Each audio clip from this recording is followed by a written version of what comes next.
जी बिल्कुल, मुल्तान समेत जनूबी पंजाब इस वक्त खुश सर्दी की लपेट में है, जिसके बाइस शहरियों को खासी मुश्किलात का सामना करना पड़ रहा है।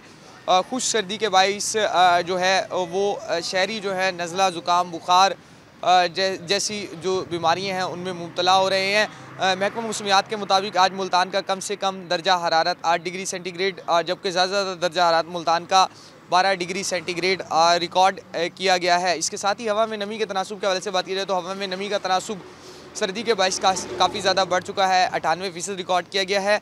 और एयर क्वालिटी इंडेक्स के हवाले से बात की जाए तो उसमें खासी बेहतरी देखी गई है। जो पिछले दिनों में स्मोक छाई हुई थी उसमें खासी कमी देखी गई है, लेकिन इसके साथ ही जो फॉग है वो धुंध है वो काफ़ी ज़्यादा बढ़ चुकी है। हवा में नमी के तनासुब के साथ ही जो एयर क्वालिटी इंडेक्स है वो 174% के करीब जो है रिकॉर्ड किया गया है। दूसरी जानिब महकमा मौसमियात की जानिब से यही पेशेनगोई की गई है कि मुल्तान समेत जनूबी पंजाब का जो मौसम है वो रवां हफ्ते जो है वो इसी तरह ही रहेगा। खुश सर्दी की सूरत हाल बरकरार रहेगी और बारिश का कोई इम्कान नहीं ज़ाहिर किया गया। जी।